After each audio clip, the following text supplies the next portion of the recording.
Hello et bienvenue aux nouveaux abonnés. Depuis le temps que je cherchais un espace pour te partager mon approche de l'écriture, je suis ravie de pouvoir le faire ici. Ça fait 20 ans que j'écris et je remarque toujours que je ne fonctionne pas comme les autres sous certains aspects, mais ça me va. Avant, j'aurais certainement trouvé ça bizarre, je me serais trouvée bizarre et je me serais certainement posé un tas de questions remettant en doute mes capacités d'auteur. Mais aujourd'hui, je me rends compte que tout ce qui fait que je ne fonctionne pas comme les autres, c'est ma force. Alors j'aimerais t'en dire davantage et surtout te faire savoir que ce que je fais, tu peux le faire toi aussi.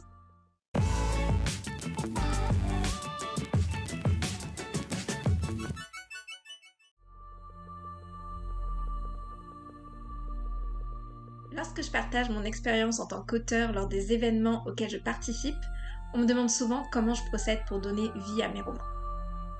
Et quand je me mets à en parler, souvent ça intrigue, ça surprend et parfois ça perturbe. D'ailleurs, on me prend souvent pour une folle, mais j'ai dépassé le stade d'en avoir quelque chose à faire. Donc, me voilà, sur ton écran, prête à te partager mon mode de fonctionnement dans cette nouvelle vidéo. La majorité du temps, lorsque je parle d'écriture intuitive, les gens me regardent avec des yeux ronds comme des billes et un air qui dit « mais qu'est-ce qu'elle me raconte ?» Comme si je venais d'inventer ce mot. Mais moi, de mon côté, je ne vois rien d'extraordinaire, étant donné que ça fait partie de moi. Et toi, est-ce que ça te parle l'écriture intuitive? N'hésite pas à me le dire en commentaire. Chez moi, c'est naturel. Parce que j'ai toujours fonctionné comme ça. Depuis 20 ans que j'écris, peu importe le type, peu importe le thème, j'écris à l'intuition. Alors c'est sûr, lorsque je me suis lancée dans l'écriture de mon premier roman, je me suis dit qu'il fallait certainement que je suive un processus bien précis. Jusque-là, j'avais écrit uniquement de la poésie que j'avais publiée, et je me suis dit que c'était vraiment deux types de textes bien différents. Donc, ma logique à l'époque voulait que la méthode le soit également. Mais non. Pourtant, j'ai essayé. J'ai vraiment essayé parce que je voulais profondément écrire ce roman. Donc, j'ai amassé plein de conseils d'écriture par-ci, par-là. Je le dis à chaque fois dans toutes mes vidéos, mais c'est ce qui s'est passé. On me parlait toujours de plans, de fiches, de structure, de planification, de prévoir les actions qui allaient se passer dans le roman, les péripéties, le début, la fin, etc. Et j'ai vraiment essayé, je t'assure que j'ai essayé, mais j'ai très vite abandonné de suivre les conseils, pas l'écriture. Parce qu'en fait, tout c'est « il faut faire comme ci et comme ça », moi, ça ne me servait à rien étant donné que ces méthodes ne me correspondaient pas.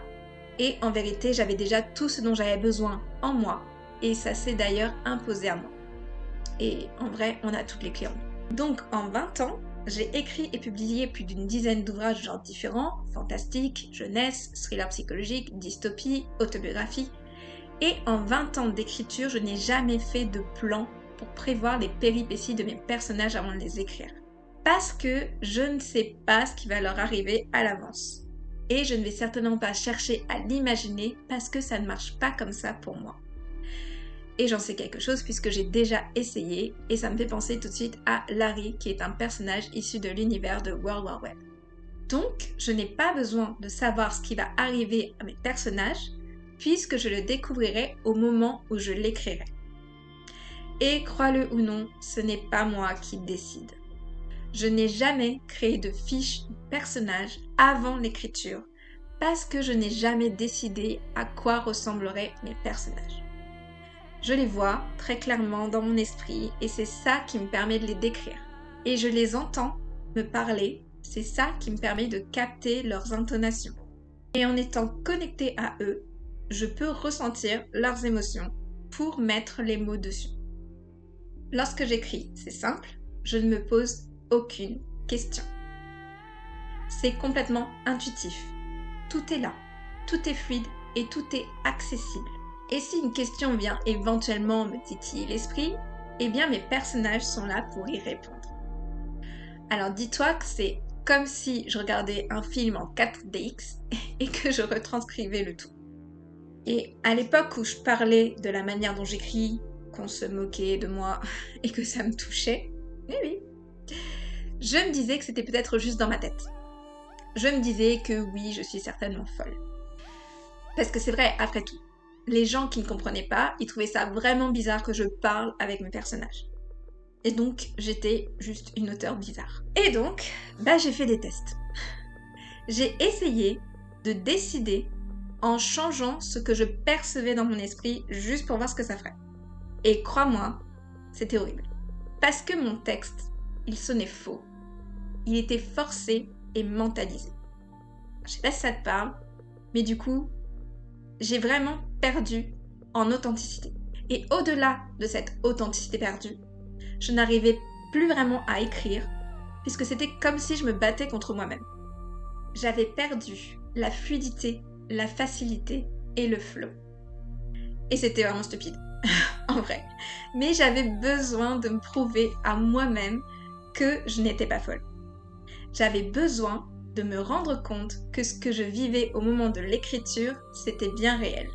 D'ailleurs, je remercie Larry de l'univers WoWWeb pour m'avoir montré que tous ces gens avaient tort et que je ne suis pas folle. Je remercie Théo de l'univers Nightmare pour avoir tant insisté afin que j'utilise sa voix plutôt que la mienne.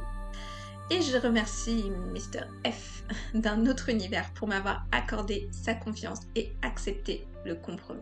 Je te raconterai certainement l'histoire de Théo et de Mr. F dans 2 vidéos séparées, mais là, je vais te partager rapidement l'anecdote à propos de Larry. Donc, quand j'ai écrit World War Web, le tome 1, donc 3W, il y a 10 ans, j'ai voulu faire un test. J'ai activé mon mode rebelle et j'ai voulu décider pour une fois. Alors, je me suis dit, le personnage de Larry, il va être un peu bête. Je vais le décrire comme un sale type, profiteur, hypocrite et sournois. Et le truc, c'est que je voulais vraiment qu'il soit comme ça. Encore désolée, Larry.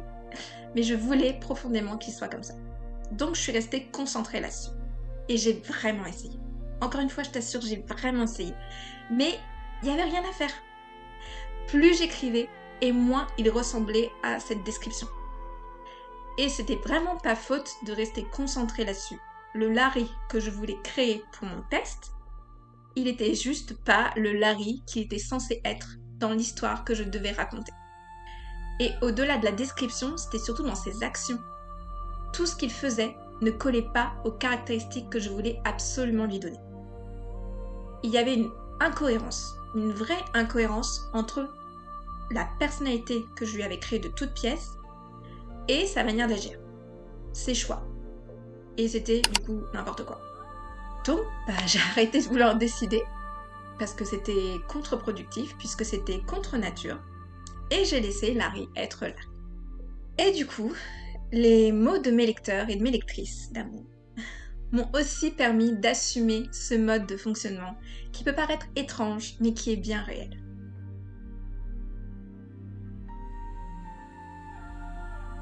Voilà, toute cette histoire pour te dire que tu n'as pas forcément besoin de décider.